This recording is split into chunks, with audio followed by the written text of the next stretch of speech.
Madagascar is in turmoil once again, and this time, the chaos has the world watching in disbelief.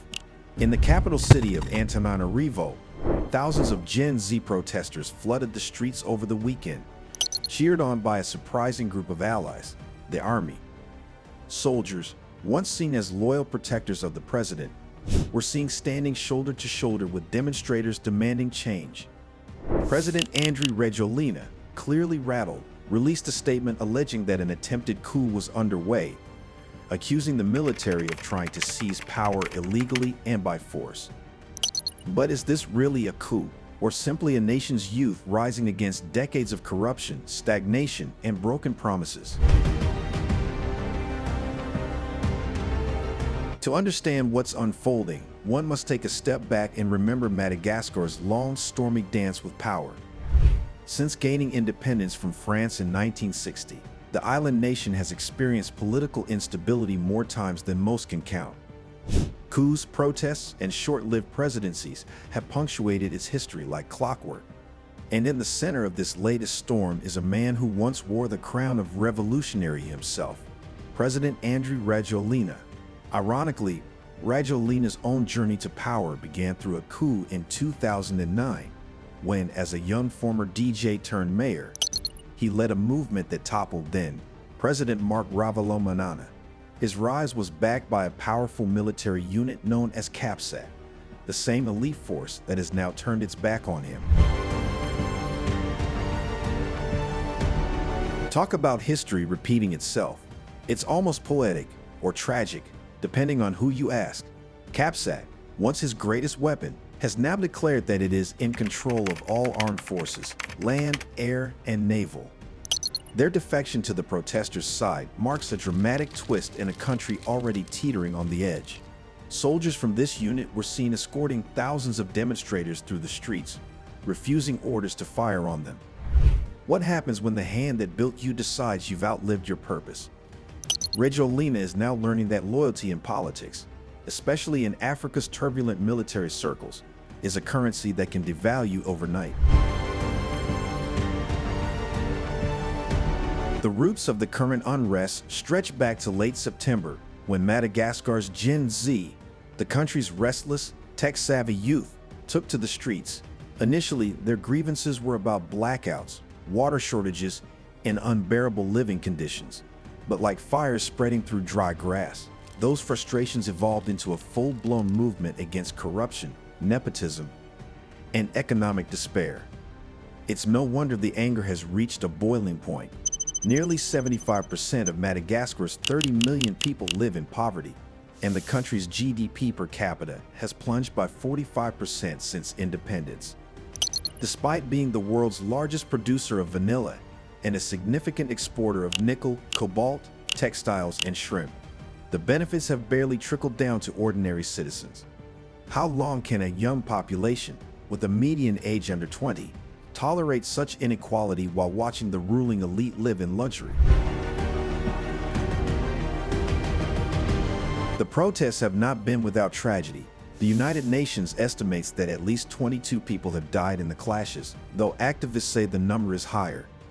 Videos circulating online show young protesters waving flags, chanting for change, and urging soldiers to stand with the people. And to the shock of many, parts of the army listened. CAPSAT's dramatic announcement that it was taking control of the military command has completely shifted the balance of power. Even sections of the gendarmerie, the paramilitary police, have now expressed solidarity with protesters, with some officers admitting to faults and excesses in their previous crackdown attempts and calling for unity among the forces. Meanwhile, the government is fracturing from within. Rajoelina's attempts to calm the situation, including dismissing his cabinet and appointing a military general as prime minister, have done little to appease the masses. The president of the Senate, a man long viewed as complicit in the administration's failures, was also removed and replaced temporarily. Under Madagascar's constitution, the Senate leader assumes the presidency in the event of a vacancy, a fact that hasn't gone unnoticed as talk of transition spreads through the capital. With protesters now chanting the president must quit now, The writing on the wall seems almost impossible to ignore. But will Rajoelina resign? There are even rumors that he has fled the country, but it remains to be seen whether this is true or if he will fight to the bitter end, like so many African leaders before him. Across Africa, the echoes of Madagascar's unfolding drama are all too familiar. In recent years, coups have swept across the continent like a political fever, from Mali and Niger to Burkina Faso and Gabon. Each began with promises to restore democracy and end corruption, but most ended with prolonged military rule. Could Madagascar be heading down the same path once again? Or could this be a new kind of revolution, one driven not by generals or foreign influence, but by a generation armed with smartphones, hashtags, and the courage to say enough? Still, one cannot ignore the irony at play. Rajoelina, once celebrated as the youthful reformer who overthrew an aging ruler, now faces the wrath of a generation that sees him as part of the old guard. It's almost as if the ghosts of 2009 have come back to haunt him. CAPSAT, the very unit that lifted him into power, has now turned its guns, figuratively, if not yet literally, in the other direction. And with the army splintered and the gendarmerie divided, the question becomes, who truly controls Madagascar right now? International observers are watching closely. The African Union and the United Nations have both called for restraint, urging dialogue over bloodshed. But with passions running high and the streets still flooded with angry youth, can dialogue really stop a revolution once it has started? The world has seen this movie before, and it rarely ends peacefully. Looking ahead, Madagascar's future hangs in the balance. If the president steps down, the Senate's temporary leader could oversee a transition government until elections are held. That could open the door for reforms, perhaps even a fresh start.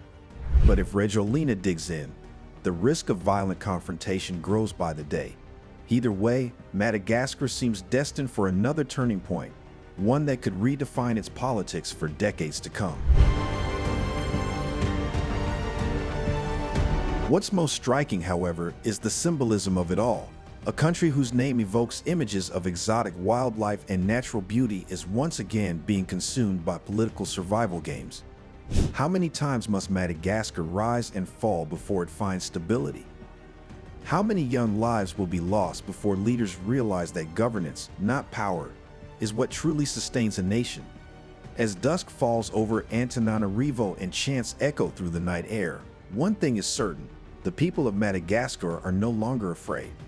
Whether this ends in a peaceful transition or another cycle of military rule, history is being written, not by generals or presidents this time, but by the youth who refuse to inherit a broken system. And that, perhaps, is the most revolutionary act of all. Your perspective matters. What do you make of the alleged ongoing coup in Madagascar? Share your thoughts and insights in the comments section below. If you like this video, be sure to subscribe to the New Africa channel and turn on the notification bell so you don't miss any of our informative future videos. Stay informed, stay engaged, and thank you for watching.